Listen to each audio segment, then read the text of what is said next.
Hi, today is April 11th, 2024, and here are my poems for the day. The first one is poem number 562 for the year, much less interesting.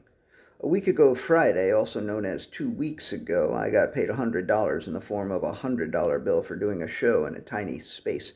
2 days later, I was going to deposit it, but it wasn't in my wallet. I looked around my apartment, I couldn't find it, and I gave up. A few days later, I saw a wrinkled, crinkled, wadded dollar bill on the sidewalk. I was too loaded down to pick it up, but not too loaded down to take a picture.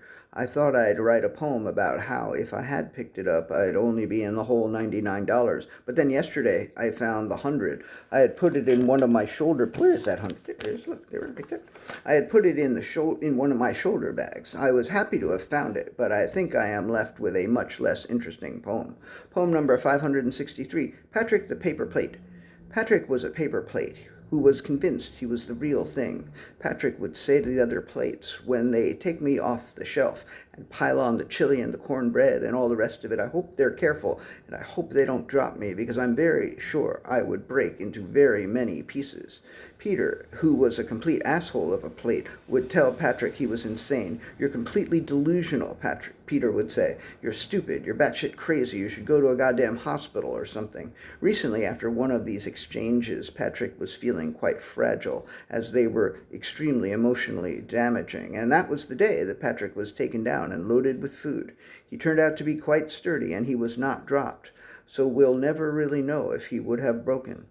Poem number 564, As She Continued. And the colors swirled as she continued, and the blips and blobs floated, and the puffs popped and pulsated as she continued.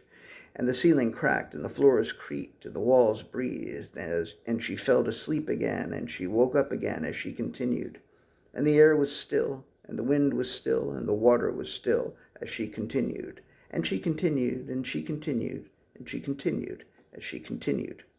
Poem number 565, A Lot of Nonsense. There sure was a lot of nonsense, but it didn't suck all the air out of the room. It actually added air to the room.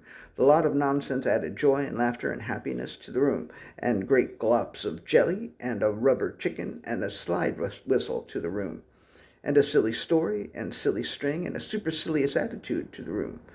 The lot of nonsense thought that it was superior to all other lots and all other nonsense. It was a whole lot of nonsense, and even after it left the room was full of nonsense. And the last poem of the day, poem number 566, It is good. It is good to have you with me. It is good to have you here. It is good to hear you breathing. I can hear you loud and clear. It is good to be beside you. It is good that you are there. So I say thanks and offer you this humble, simple prayer. All right, that's it. Thank you. I appreciate you.